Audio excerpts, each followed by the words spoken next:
Welcome back to YOTAKING channel. In today's video, I'm going to be installing the 2005 and up Toyota Tacoma 2.5 rear shocks. Now remember, the 2.5 doesn't mean that these go to 2.5 inches. It only means that it's 2.5 inches body size where the shaft goes in and out. Now ride height for these Kings 2.5 is 1.5 to 3 inch ride height. You always want to leave room for droop. Another thing I'd like to add is you won't need the extended brake lines or any diff drop. You get everything pretty much needed with this kit. The shock sets that I bought with this kit are considered extended travel or mid travel, they say. If you ever wanted to go with long travel, there's a kit for this called the Camberg Trail Series. You can use any 2.5 or 3.0 off the shelf setup. They're the only company that offers something that can use like the Kings 2.5 that I have here, and most if not all other companies would require a custom coilover to be made. So if one day you want a trophy truck and race in the Baja 1000s to make Ed Perlman smile from his grave, long travel is always on the table.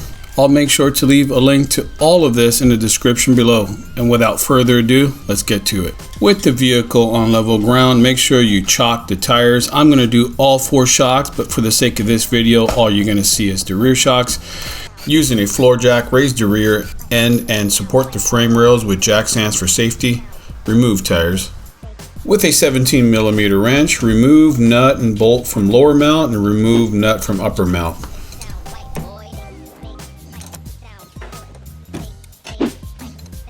Now there's more than one way to skin a cat. You can go ahead and drop the floor jack, or you can be a tough guy and just bring that shaft all the way down to the bottom. Get a little irate with this thing. Just take it out of the shock body. Anyways, you're good no matter how you do it.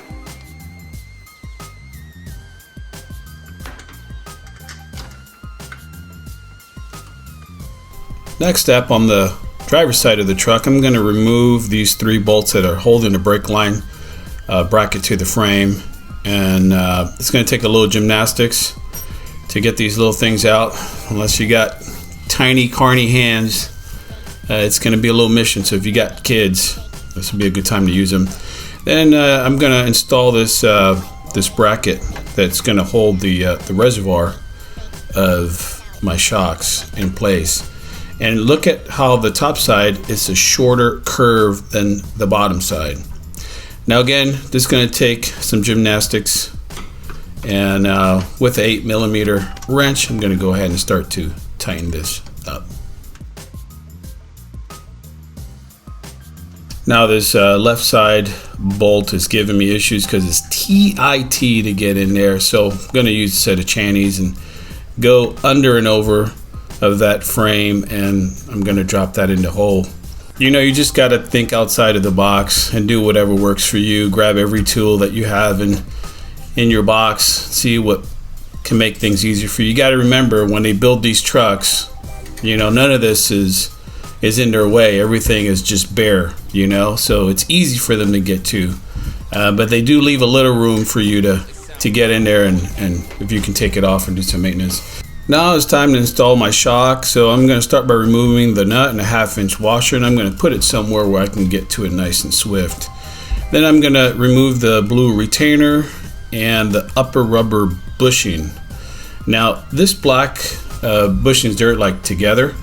You're going to have to remove that with a little bit of force because it is tight. This is where some people screw up. The rubber bushing on your King shocks are different from each other. Just make sure that the taller bushing is on the bottom next to the body of the shock, as I'm doing here. Then now I'm gonna insert the shock up into the upper mount, and then I'm gonna go ahead and make sure that the shaft in the bottom, it's in the saddle, and I'm gonna slip my 17mm bolt right through there. Now you might have to mess with your floor jack, go up and down a little bit, but you'll eventually get it in. Now guys, a note I wanted to add is that some Tacomas have a clearance issue with the gussets in the rear lower shock mount. If your Tacoma has this issue, it may be necessary to grind or bend that tab where the arrow's at to make room for your lower rod end on your King shocks.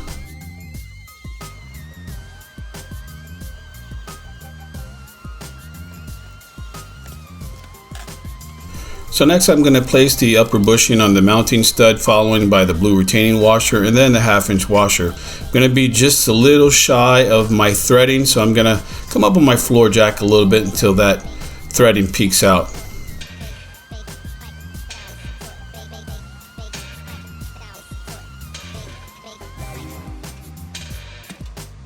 And of course, if you've been following me for a long time, you know that I put Loctite on every thread that I have on this rig. I see a lot of people that don't. This is a must for every nut that you have, even if you torque to spec. Now guys, on this bushing, one thing I need to add is it's important that you tighten the nut only until the rubber bushing starts to compress. There should be approximately 1/8 or 3/16 of the mounting pin protruding above the nut.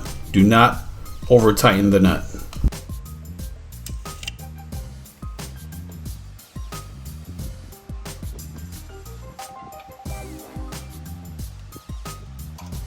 And guys, as always, even though you put the blue Loctite, torque everything to spec. Here's going to be 74 pounds of torque or 100 Newton meters. Next up, I'm going to place the reservoir in the reservoir bracket and install the hose clamps through the slots in the bracket, and I'm going to tighten. Now, I know I'm going to ding these up eventually on the trail, but I don't want to do it that fast. I want to take my time. I don't know if you noticed, but I keep them bagged to the very last minute because you can scratch and ding the stickers and all that, and I just want to make that last, you know, that glow. Now, with your shocks, they send you 2 King stickers, and I don't think it was for this. You can put it on your car, you can put it on your toolbox.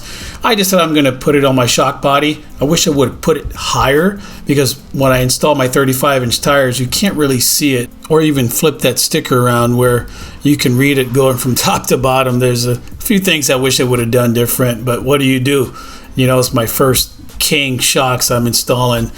Anyways, all in all, it was a fairly simple job, a lot easier than the front shocks, and this was actually a fun one. Now, I've had these for several months now, and I've driven up in the mountains and on the snow, and I gotta say, every time I pass by these shocks, I gotta look at them. The color, the aesthetics with the cement gray really gives it a nice touch.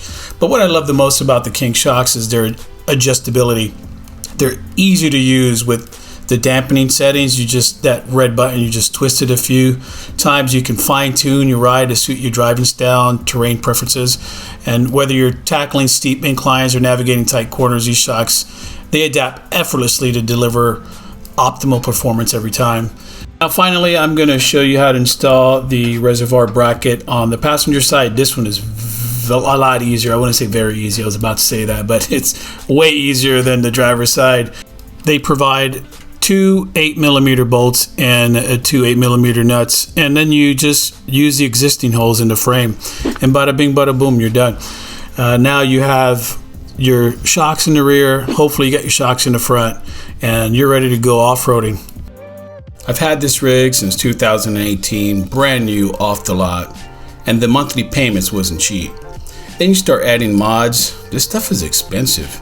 This all takes time, unless you're born with a silver spoon in your mouth. In the last 14 years, I've prioritized what comes first, what comes last. I've learned to put Christ first, then family, and last hobby. That is my journey. Of course, it helps when you have a good job. I'm a journeyman lineman by craft. I love to work on power lines. I've been doing it since I was 19, and it's paid off. There's times I go through a dry spell, but then we get hit with a storm or two, and I bust my chops, then I have a stash to pay for all these things. You can do what you feel is best, but my advice to you who are just starting off, trying to figure things out with your off-roading and life situation, get into a trade. College not for everyone, or open up your own business. Have a vision. Write up your goals, save your money, and buy the best mods. You will experience a sense of accomplishment, especially if you're the one with the wrench in your hand. Accumulating everything on this truck took years, sacrificing a little time away from family to meet these goals, but slow and easy wins the race. But you can get there. I call this game little bites. You can't eat an elephant in one sitting. Be easy, keep it real, peace.